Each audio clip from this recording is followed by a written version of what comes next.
Hi everybody, it's Maddie. I'm gonna be doing my read along, so thank you for listening. Alrighty, so who here has ever heard of the true story of the Three Little Pigs? Like, yes, the one that we know about, like the pigs and the wolf and the houses. But which side of the story did we not hear? Have you ever thought about the two sides of the story? Who's the good guy and who's the bad guy? Who's on the front cover? That's right, it's the big bad wolf. But from what I've heard, that the story might not be what you think it is. Let's find out. Today I'm going to read The True Story of the Three Little Pigs by John Skaczynski.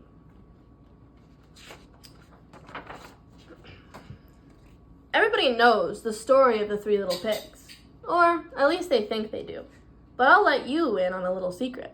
Nobody knows the real story because nobody has ever heard my side of the story.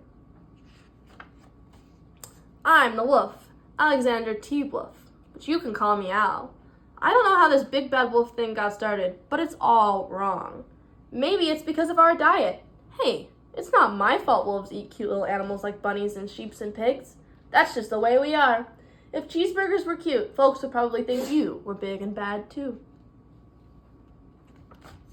But like I was saying, this whole big bad wolf thing is all wrong. The real story is about a sneeze and a cup of sugar. This is the real story. Do you think this is going to be true or not? Now, way back in Once Upon a Time, I was making a birthday cake for my dear old granny, and I had a terrible sneezing cold, and I ran out of sugar. So I walked down the street to ask my neighbor for a cup of sugar. Now, this neighbor was a pig, and he wasn't too bright either. He had built his whole house out of straw. Can you believe it? I mean, who in his right mind would build a house out of straw? What would you build your house out of? I think I'd build mine out of rocks. So, of course, the minute I knocked on the door, it fell right in. I didn't want to just walk into someone else's house, so I called, Little pig, are you in? No answer. I was just about to go home without the cup of sugar for my dear old granny's birthday cake. That's when my nose started to itch, and I felt a sneeze coming on. Well, I huffed, and I snuffed, and I sneezed a great sneeze. What happened? Here's a little pig. And you know what? The whole darn house fell down. And right in the middle of it, the first little pig, dead as a doornail. And he had been home the whole time. It seemed like a shame to have a perfectly good ham dinner lying there in the straw, so I ate it up. Think of it as a big cheeseburger just lying there. I was feeling a little better, but I still didn't have my cup of sugar. So I went to the next neighbor's house. This neighbor was the first little pig's brother. He was a little smarter, but not by much. What did he build his house out of? Yes, he built his house out of sticks. I rang the bell in the sticks house. Nobody answered. I called, Mr. Pig, are you in? He yelled, Go away, wolf, you can't come in. I'm shaving the hairs on my chinny chin. Where have we heard that before? I think that was in the original book. I had just grabbed the doorknob when I felt another sneeze coming on. I huffed, and I snuffed, and I tried to cover my mouth, but I sneezed a great sneeze.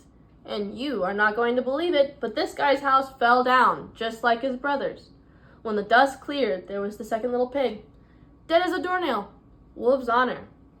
Do you think he's telling the truth on this? I don't know. Now, you know food will spoil if you just leave it out in the open, so I did the only thing there was to do. I had dinner again. Think of it as a second helping. I was getting awfully full, but my cold was feeling a little better, and I still didn't have that cup of sugar for my dear old granny's birthday cake. So I went to the next house. This guy was the first and second little pig's brother. He must have been the brains of the family, because he built his house out of what?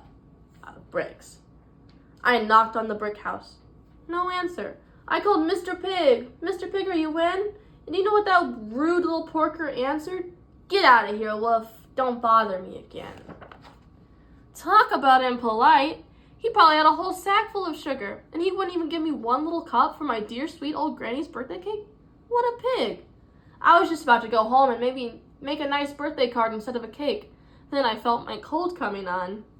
I huffed, and I snuffed, and I sneezed once again. Then the third old pig yelled, "And your old granny can sit on a pen." What happened? Did his house fall in like the others? No.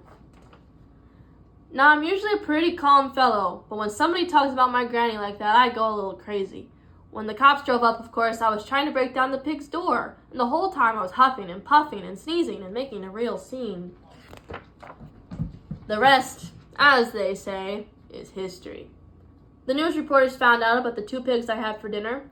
They figured a sick guy going to borrow a cup of sugar didn't sound very exciting, so they jazzed up that story with all that huff and puff and blow your house down, and they made me the big bad wolf. That's it. That's the real story. I was framed. But maybe you could loan me a cup of sugar. And where is he? He's in jail. The end. So what did we learn? Do you think that the wolf was telling the truth the whole time? No, I don't think so.